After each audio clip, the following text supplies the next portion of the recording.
ലോകത്തിലെ ഏറ്റവും ചിലവേറിയ ആഡംബര ഭക്ഷണങ്ങളിലൊന്നും ഒരു മത്സ്യത്തിന്റെ മുട്ടയാണെന്ന് പറഞ്ഞാൽ വിശ്വസിക്കാനാകുമോ? നമുക്ക് നോക്കാം.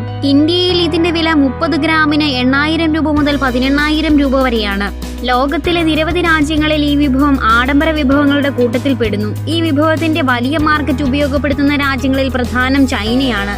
കൂടാതെ Israel, Italy, Madagascar, Malaysia, north America, Russia, Spain, UK തുടങ്ങിയ രാജ്യങ്ങളുമുണ്ട്. കാവിയാർ എന്നതാണ് ഇതിന്റെ പേര്. ഒരു മത്സ്യത്തിന്റെ മുട്ടയാണ് ഇത്.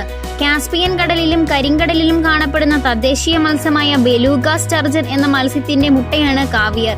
ഈ വിഭവത്തിന്റെ വില നിർണ്ണയിക്കുന്നത് പ്രധാനമായും മത്സ്യത്തിന്റെ ശുദ്ധതയും അതിന്റെ അപൂർവതയുമാണ്. പെൺബലൂഗകൾ ധാരാളമുണ്ടെങ്കിലും ഒരു പെൺമത്സ്യം മുട്ട ഉൽപ്പാദിപ്പിക്കുവാൻ തുടങ്ങുന്നത് 10-15 വർഷമെടുത്താണ്. നേരത്തെ മത്സ്യത്തെ കൊലപ്പെടുത്തിയാണ് മുട്ടകൾ ശേഖരിച്ചിരുന്നത്. എന്നാൽ ഇപ്പോൾ മത്സ്യം ഗർഭിണിയായാൽ അതിനെ അബോധാവസ്ഥയിലാക്കുകയും വയറ്റിൽ നിന്ന് മുട്ട പുറത്തെടുക്കുകയും ചെയ്യും. പിന്നീട് ഇതിനെ വീണ്ടും പ്രജനനത്തിനായി വിടുന്നു. ഇതുപോലുള്ള പുതിയ വീഡിയോകൾക്കായി നമ്മുടെ ചാനൽ സബ്സ്ക്രൈബ് ചെയ്യണേ.